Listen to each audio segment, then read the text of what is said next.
Ted Turner owns 2 million acres of land across the American West, roughly the size of Yellowstone National Park, in one person's name. And every headline about buyers like him says the same thing. Billionaires are buying ranches. That's actually not quite right. For many of the wealthiest landowners in America, the land itself, not the cattle grazing on it, is the real financial asset. What they're actually buying isn't just a working ranch in the traditional sense. Underneath that label is something most people rarely think about: a way of holding land that can appreciate over long periods, generate multiple streams of income, and come with real tax considerations, structured very differently from how most people imagine a ranch works.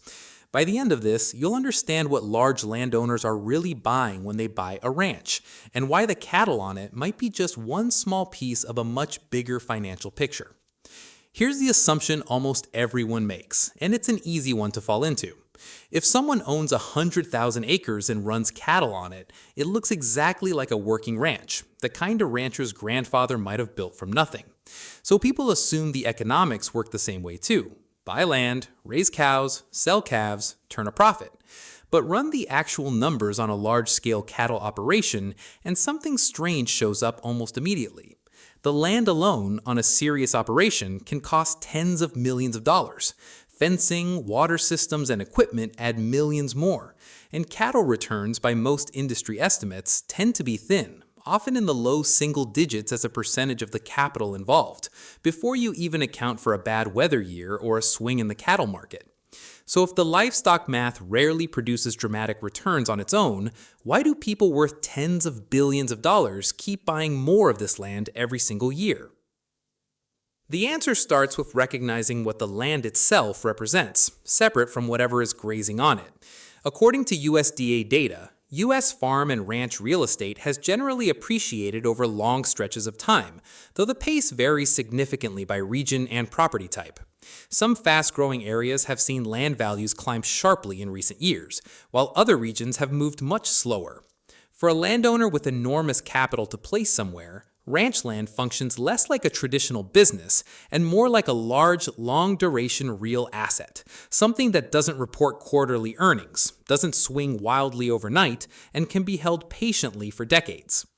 On top of that appreciation, working land can produce several potential income sources beyond cattle, though not every property uses all of them.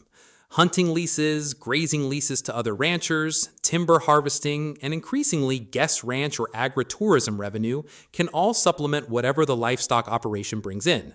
None of these alone typically transforms a property into a thriving standalone business, but combined, they can meaningfully change the overall picture, especially on land large enough to support several income streams simultaneously. Then there's the property tax side of the equation, and this is where a lot of online explanations get sloppy, so it's worth being precise.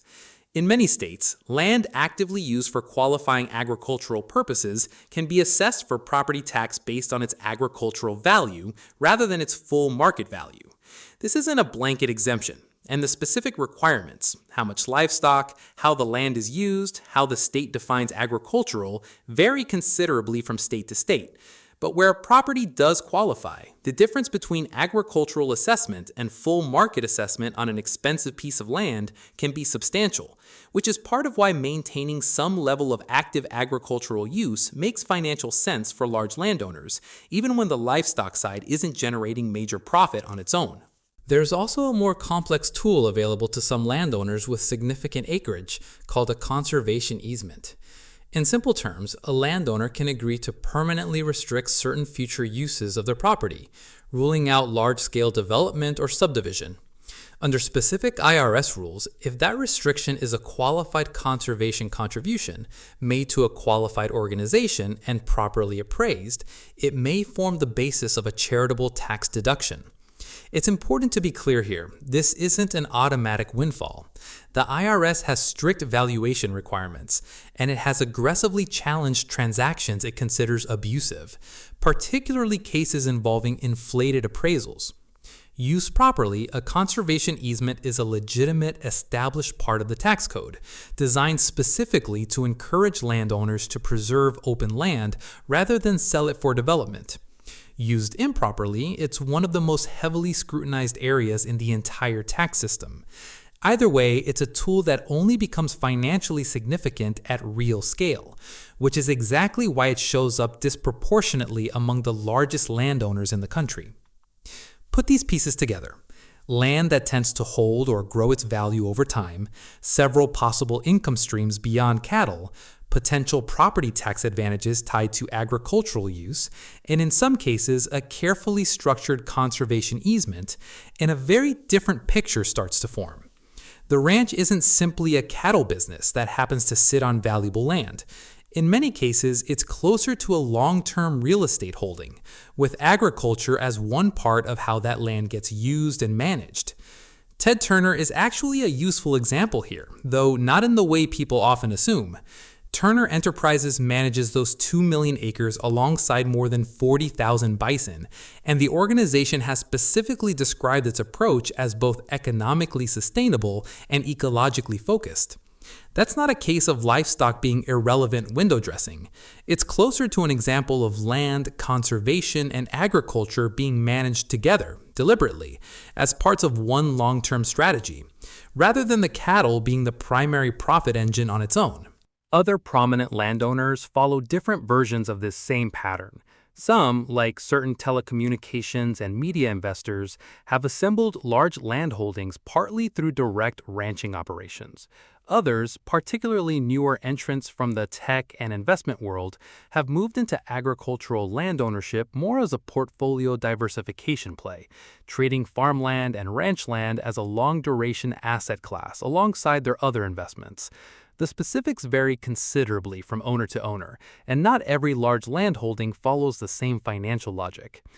None of this works the same way for an ordinary buyer, and that's worth being direct about. Someone purchasing 500 or 1,000 acres doesn't have the scale needed to make a conservation easement financially meaningful, and agricultural tax assessment savings, while real, are proportionally much smaller on a modest property. These tools technically exist for landowners of many sizes, but their financial impact scales dramatically with the size and value of the land involved, which is a big part of why this particular approach to land ownership tends to concentrate among people who already have enormous amounts of capital to place somewhere patient and illiquid.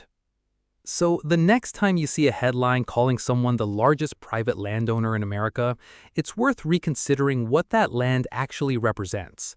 It isn't simply a cattle empire, and it usually isn't purely a tax play either.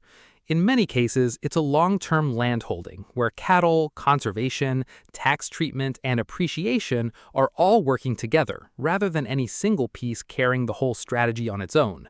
The cows are real, and on many of these properties, they matter more than people assume. But they're often just one part of a much larger asset, the land itself, quietly doing most of the financial work in the background.